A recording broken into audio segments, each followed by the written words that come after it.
Well, looks like we're building a new rig for the channel. All right, let me introduce you to this old beauty.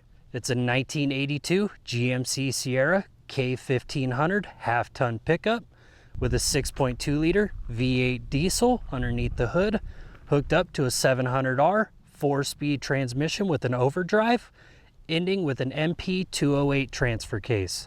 It has an 8-foot bed and it's a single cab. So now that we've gone over the general specs and what it has, we'll get into details of the condition of it and our future build plans. So let's pop this hood so I can show you guys what we're working with. All right, so what we got right here is the 6.2 liter V8 diesel. It was designed and put in these trucks during the 80s gas crisis when, you know, fuel was hard to come by or was extremely expensive at that time. It gets about, I want to say 19 to 22 miles per gallon from my research, and it is rather gutless. They came with about 130 horsepower and I want to say 200 to 220 foot-pounds of torque. With the mileage this truck has, which is right around 165,000, this motor runs extremely good, at least for, you know, being a 40-year-old truck. So I'm pretty happy with it. In the meantime, I am going to keep the diesel just for the time being, and then possibly in the future do an LS swap or even toss a turbo on this motor. So it bumps us to about 300 foot-pounds of torque and 200 horsepower. So other than just the basic maintenance to this, like replacing fluids and filters and making sure everything is functional on it, the first thing I'll be doing underneath the hood is cooling system upgrades. I know there's a lot of manufacturers and makers of all aluminum radiators, so that is my first plan for this, is get an all aluminum radiator for it, along with a high flow water pump. Flow Cooler makes the high flow water pump just like for the Jeep, and I've had no issues with my Jeep water pump so far. So I figured I'll toss a high flow water pump underneath this, and along with that and the all aluminum radiator, it should keep it plenty cool. And while I'm doing that, I'll replace the hoses, and I'll be doing a new thermostat and completely flushing the system. And then I think what I'm going to do also is an external trans cooler, just like on the Jeep. Maybe I'll get the same exact dual fan Durali transmission cooler and find an awesome spot with some airflow to mount that thing, so we could keep that 4-speed transmission cool and keep this motor cool without you know, having any issues for a long time. And for being 40 years old, this thing is rather clean underneath the hood. Obviously it will need some TLC, just getting the grease off of it and all of the dirt and everything, but I am pretty happy with it at the moment. It will go through a deep clean and just kind of figure out what leaks and what doesn't leak, but I think we're in pretty good shape starting out. It will take, you know, plenty of time to clean this thing underneath the hood, and the main goal is just to make it as clean as possible and as reliable as possible. So I will be putting some parts into it, either with the cooling system or, you know, just the general maintenance to make this thing as reliable as possible for when we take our trips. And I think another upgrade I can do to this thing on the cheap is actually the turbo setup from the GM65 diesel. I think it's a direct bolt-on from everything I've been looking up, and it should bump up that horsepower to right around 200 horsepower and 300 foot-pounds of torque. So for what it is, it'll really wake it up, so we're not lagging behind with all of our gear in the back on the highway or on the trail. So I think that will be an upgrade in the near future, along with the cooling system and just the general, you know, fixing any leaks and replacing belts and making sure all the fluids and filters are good on this thing. So the truck doesn't have AC. It has all of the vents and everything for it, but it is missing some parts underneath the hood. I'm not really too concerned about it at the moment. I mean, we have the Jeep if we need AC and we're on trips during the summer, but I am really planning on putting AC in this thing just to, you know, complete it and make it comfortable while we're on the trail or while we're on the highway. I know the ultimate plan with this thing is a 6.0 LS swap, but as good as this motor runs and the cost of doing a full LS swap and the work needed to put into doing that swap with the computer and the PCM and everything. I like the diesel for now, just because I heard it gets pretty good gas mileage, so we could take longer trips with it, and it's already running great. So I think I will keep it, and if it's extremely reliable and it treats us well, it might just be a 6.2 liter diesel truck for its whole life. But the long-term goal, at least for now, is the 6.0 LS. But I just want to keep this motor alive and working as well as it possibly can for the time being, so I could get some work done to this thing and get it on the trail. And also, if you have any suggestions on things I could do to this 6.2 or any little hacks or upgrades I can make underneath the hood, comment down below, because I'm learning about this platform for the first time. I've had a square body in the past, but it was a 2-wheel drive with an inline 6. So I've never owned anything diesel, and I've never had a 4x4 one. So if you have any tips or tricks or little upgrades to do underneath the hood or with the truck in general, comment down below and let me know about it. All right, and now that we're done underneath the hood, I'll show you guys the inside and all the work that we want to do to that to make it as comfortable as possible. All right, so here is the interior. For being 40 years old, it's not entirely too bad. The previous owner did actually start fixing up the interior. I know the dash is brand new. He, I think, put brand new carpet in it, and then he started restoring the seat and redoing the door panels. I do have the door panels for it and a lot of the hardware for it. But I'm thinking about replacing the door panels altogether with just brand new ones with a different color, just to help refresh the look inside the cab, and also doing a dash mat to help preserve this brand new dash, and then also getting a new seat cover for the seat, along with a lot more trim pieces. One thing I really like about it is it does have dual fuel tanks. Only the right tank works for now. I think the left tank, or the driver's side tank, has a hole in it. So I'm gonna replace that tank, make sure everything is wired up so we have double the fuel. I think this thing either holds 36 gallons of diesel or 40 gallons. I gotta make sure fully before I buy a new tank. But if it gets a true 19 miles per gallon and it holds 40 gallons of fuel, this thing will get right under 800 miles total. So we could do a lot of exploring with this thing. All of the gauges work. The voltmeter, the oil pressure, and the temp gauge work just fine with 0 issues. But the ones that we have a problem with are the fuel gauge and the speedometer. So in the meantime, I'm using a speed app on my phone just to make sure I'm not breaking the law.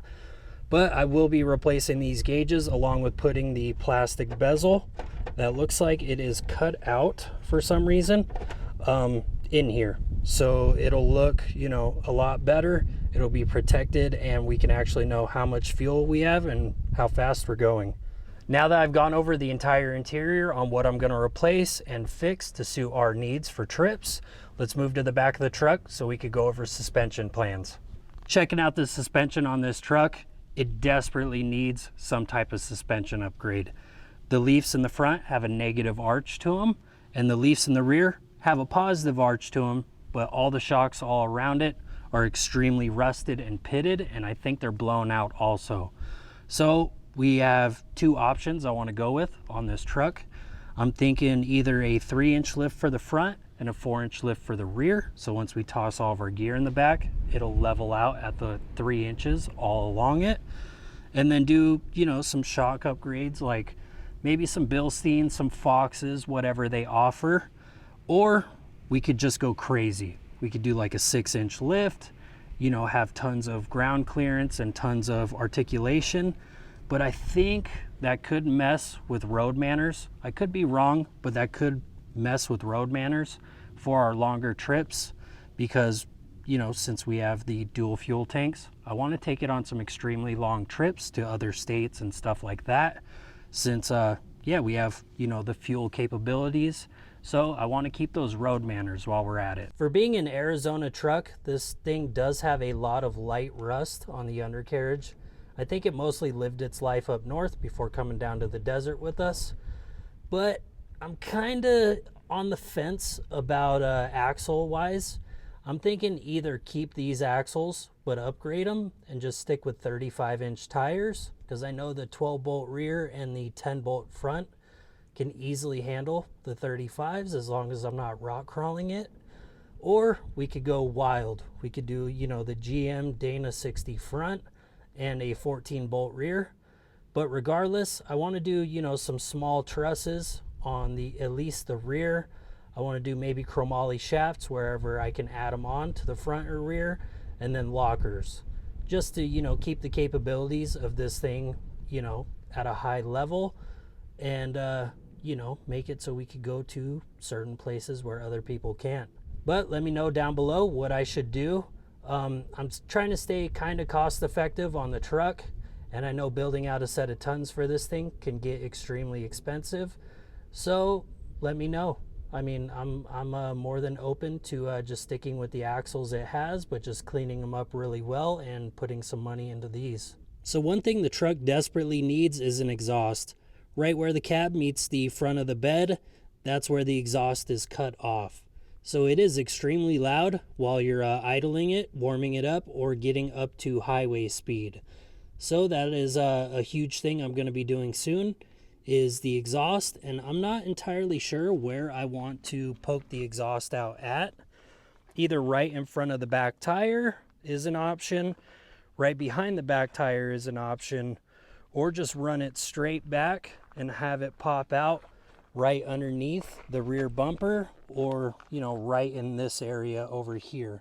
It is a dual exhaust, so I will run, you know, 2 pipes poking out right behind the bumper, or I will do one exhaust pipe on this side if we choose behind the rear tire, or in front. I'll poke one out on either side, and then on the other side matching. So that is something that needs desperately done within you know, the next month or two of me owning it. So let me know what I should do down below. So with the wheels and tires, we have 2 options. At least at the moment, it's on 315/75 R16 BFG all-terrains with a aluminum wheel. The first option is if we do 6 inches of lift and 1 tons, we're gonna need to upgrade to, you know, 8 lug wheels and 37s or 40s. I don't want to rock 35s with tons, obviously, because I'll be scraping a lot of differential. So the minimum on that is 37s. I'll go. And the wheel options are kind of wide open. I do like the Steely's route. You know, the Steely's on an old square body like this always look great, as long as they're not extremely wide like what's on the Jeep. So I do really like this offset and keeping the tire inside of the fender well. And our second option is kind of what we have now. If we're only going to do 3 inches of lift in the front and 4 in the rear, I kind of want to stick with 35s, especially if we stay with these axles. So if we're doing anything technical with the truck whatsoever, I don't want to stress these axles out to the point of breaking shafts or bending housings. So honestly, either way, we'll go with whatever wheel, either in the 6 lug or 8 lug that we choose. And I really do like the BFG all-terrains. I really like the look with them on this truck. So I might actually just stick with an all-terrain type tire, if not the BFG all-terrains, for either 35s for the more mild lift kit and axles, or for, you know, the 6 inches of lift and tons and 37s or 40s. All right, so what's awesome about building a truck overland rig is just having the bed. Realistically, we have 3 options with this. The first option can be, you know, a rack setup that I can fab up and, you know, build a rack for a rooftop tent. Then we could have the rest of our gear in the back here and have the Dometic also on a slide bolted down, because this could easily handle the size and the weight of the Dometic fridge. That is the first option, just building an awesome rack for either our trailhead tent from Tough Stuff or possibly a hard shell. You know, that could be a lot bigger and a, you know, a little bit heavier, since this truck could easily handle that weight of it. The second option is a camper shell. Get a retro camper shell on it. I don't want no new looking camper shell. It'll look funny with, you know, being on a 40-year-old truck. So I would really like, you know, an old school tin-sided style camper shell that I can easily weatherproof so that we could keep all of our gear in here. So if it either rains or gets extremely dusty on the trail, all of our gear isn't just covered in dust and getting destroyed. So honestly, that's a great option that I'm thinking about with this. And what's cool is me and Natalie could easily sleep in the bed of the truck on a platform setup with the camper shell option. So we're a little bit more protected than being in a rooftop tent, and we could stay out of the elements a lot easier than in a rooftop tent. And the third option is, this would be for extremely long trips, or, you know, possibly if we live on the road in the future, is a cab over camper. I actually have access to this kind of era and style of cab over camper. The camper needs a lot of work, so that would be a project after I finish the truck and get the truck exactly where I want. Just so, you know, I'm not taking on too many projects with the Jeep, the truck, and then a cab over camper at the same time. But that's honestly an option for longer trips. It's a really cool tin-sided cab over camper that could easily have me, Bean, and Natalie in it with zero issues. And I don't think it's that heavy of a camper, so it shouldn't max out really the weight of the truck with having that diesel underneath the hood. So that's our three options. Honestly, the sky's the limit with how I could build out the bed of this truck for either storage or sleeping solutions. So if you guys have any awesome ideas or options, let me know in the comments down below. And you know, it could kind of be a community effort on how I could build out the back of this truck to make me and Natalie extremely comfortable, but also kind of keep the functionality of a truck. So if we have to haul or move anything, it's not a complete nightmare on taking our camping or overlanding setup out of it. Moving from the bed to the bumpers now. One thing that I really like about the truck is, you know, it's on a frame and it's all steel, so you feel extremely safe inside of it. But I really want to do something with the bumpers, so I'd like to add a winch to the front of it just to you know, increase our recovery capabilities and everything. And what's cool is I could always build my own bumpers. I thought about, you know, possibly building bumpers for the truck, but I don't want them extremely bulky and super heavy. You know, that'll just kind of weigh the truck down and make it, you know, slower and heavier off-road. So, you know, okay. So moving from the bed to the bumpers now, I really like that the truck has a frame and that it's all steel because you feel extremely safe inside of it. And what's cool is it should be extremely easy to build bumpers for this truck. I could either build bumpers or buy some, but I don't want extremely heavy bumpers for it. I want stuff that'll protect the truck easily, but, you know, not weigh 200-300 pounds per bumper. And I also want the capabilities of having a hitch and a winch on the front. So kind of, you know, my options are open to bumpers on this thing. Not really too sure where to even start looking or what route I want to go with it. So if you have any suggestions, comment down below for me. All right, and now moving from the bumpers to the side or the paint on the truck. I honestly wish they would have just kept the brown color on the entire truck. I love the old patina farm truck type look of this thing, even with the primer on it, I guess, and the Bondo spots. Honestly, I'm not too concerned with the paint, just like with the Jeep.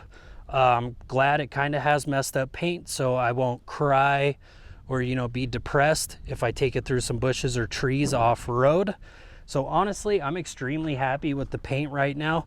Kind of just adds to the character of the truck in general.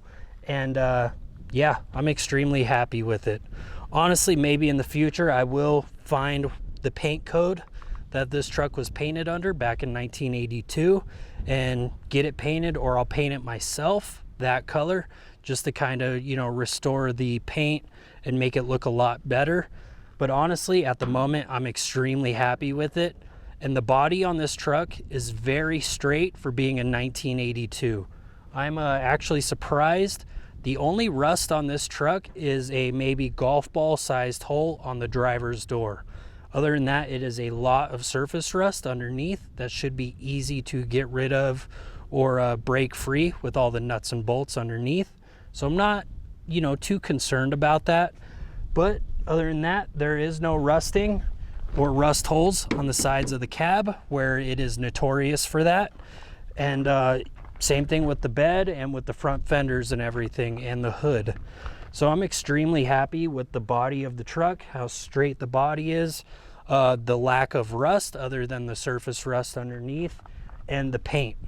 I love the farm truck type look. I mean, honestly, some people might think it's ugly, but I think it adds to the character, especially once we have it lifted to whatever height we choose and with brand new wheels and tires on it and having it built out. I honestly think it adds to the character of it, and I'm extremely happy with it.